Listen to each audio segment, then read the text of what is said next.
ougandaise.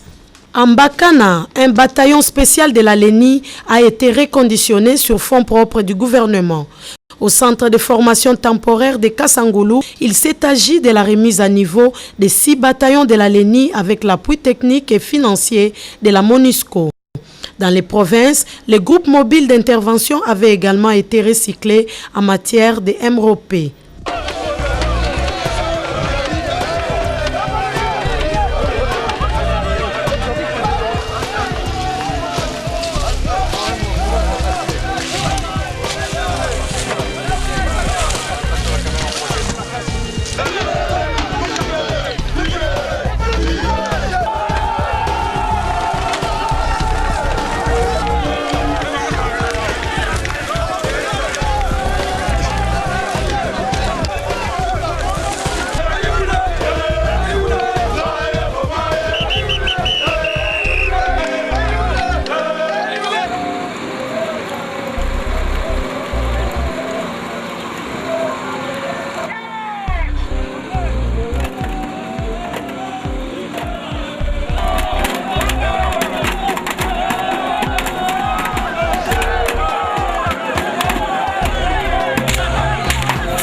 Voilà notre toute il se trompe. Ah, il a vu un petit policier, un policier de courte taille, et le policier qui s'est enflammé. Le commandant dit stop.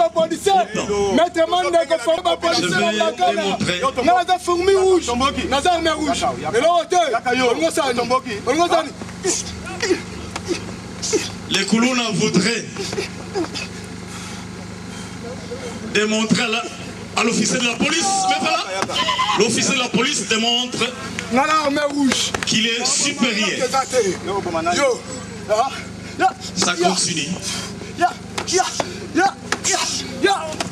Qu'est-ce que c'est? Il récupère le couteau. Qu'est-ce qu'il veut? Vous serez neutralisé.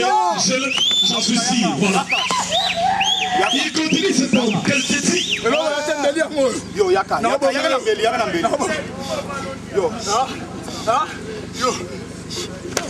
Voilà. Ah, là, c'est fini, il est bloqué. C'est un crime de faire un métier que vous ne connaissez pas. Voilà, ils ont eu tout le temps d'apprendre pour servir la nation. Otto, qui était derrière par la même position, va interpeller. Voilà. Voilà.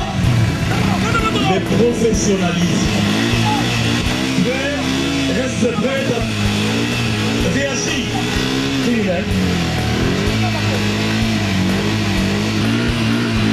Voilà le criminel. Et le poussé. Ils avancent. Attention. Ils seront attaqués et ils vont réagir.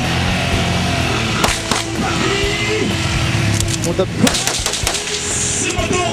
Voilà, voilà, ils sautent. Ils courent, ils ripostent.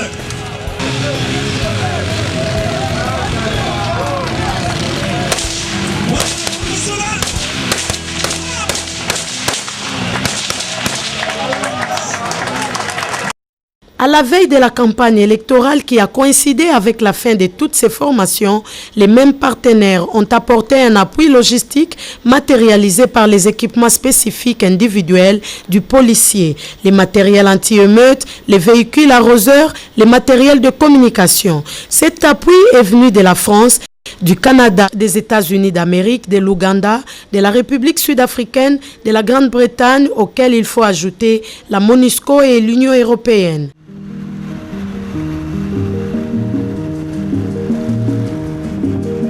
Mikolo tosekelaki na mosolo ya mboka Kongo ekoki tofungwani misolelo tomoni bozoba nyonso tosali po ya kobongisa Kongo aveni ebongi tosala moto nyonso ata mwana Kongo ya mosolo mpembe ya nzoku Kongo ya bwanya kasa ya mbila Kongo ya makasi moto ya nkoi.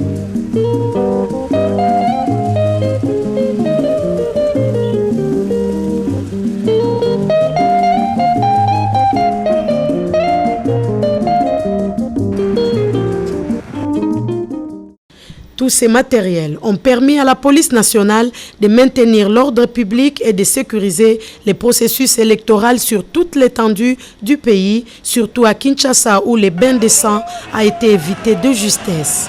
Ainsi donc, la police a su maîtriser avec professionnalisme les événements survenus avant, pendant et après la publication des résultats de l'élection présidentielle. C'est notamment le cas de la journée du samedi 26 novembre 2011 qui était de tout danger du fait que les avions d'au moins 4 candidats devraient atterrir à l'aéroport international d'Njili où les différents militants chauffés à blanc les attendaient tous. La tension a commencé à monter et pour éviter l'escalade de la violence, la police s'est vue dans l'obligation de disperser les attroupements hostiles à coups de gaz lacrymogène. Dans ces deux corps de confusion généralisée, le gouvernement de la République, par le biais du gouverneur de la ville de Kinshasa, avait pris l'option d'interdire toute manifestation publique sur l'étendue de la ville-province de Kinshasa. L'ambiance était électrique dans la ville. On déplorait déjà les pertes en vies humaines, plusieurs blessés, des dégâts matériels importants, des attaques de convois de la police nationale à l'aide de cocktails Molotov, des jets de pierre et même l'usage d'armes à feu contre les policiers. Des incidents de même nature ont aussi été constatés les jours du scrutin couplé et celui de la publication provisoire des résultats de la présidentielle.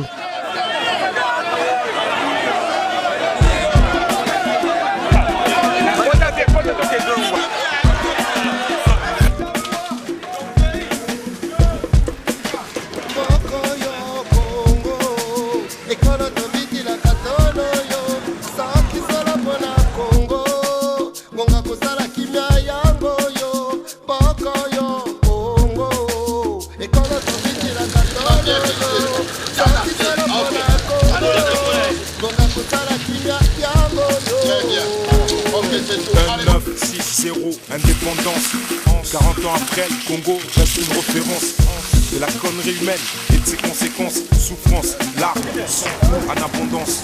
Ce type patente s'accepte avec les différences, divergence d'opinion de la part.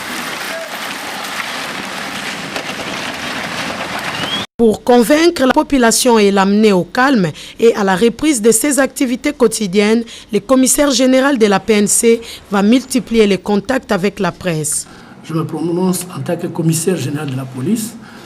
Bien, je l'ai dit tout à l'heure, la CENI va proclamer les résultats provisoires et la police a pris ses dispositions en équipant toutes ses unités, en déployant toutes ces unités, en leur donnant des équipements spécifiques pour permettre à pouvoir maintenir l'ordre public et le rétablir au cas où il est troublé.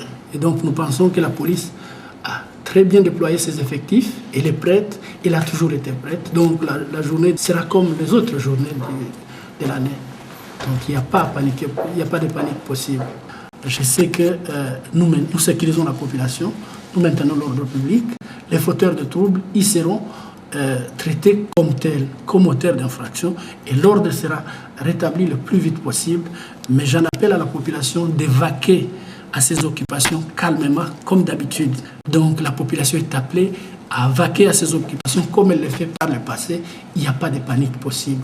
Ne pas céder à l'intoxication parce que ce n'est pas la fin du monde. Les élections passent et le jour qui suit, nous allons reprendre la vie.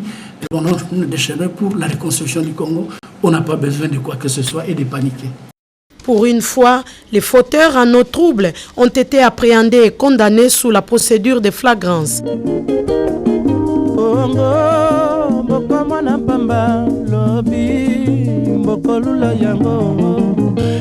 Monsieur le commissaire général, la police nationale, il y a Saïd Moussala qui toque. Il y a moi pendant la mission à Batunyoso, puis à Kambi biso malamu. Na sengi ke nzamba sala pour azwa mikomilai et surtout bakonzi bakadisaye. En définitive, toutes ces actions de la police ont été saluées par la population, la communauté internationale et les gouvernements à travers les ministères de l'Intérieur qui ont apprécié à juste valeur le professionnalisme de la police comme l'avait voulu et l'a reconnu le président de la République, chef de l'État, commandant suprême des FARDC et de la police nationale lors de son allocution d'investiture le 20 décembre 2011. Je rends également hommage à nos forces de police et de sécurité qui, dans des conditions particulièrement difficiles, ont fait preuve de patriotisme et de professionnalisme. Chaque fois qu'avant, pendant et après le scrutin, elles ont été appelées à assurer l'ordre et la sécurité, si nécessaire au bon déroulement du processus électoral.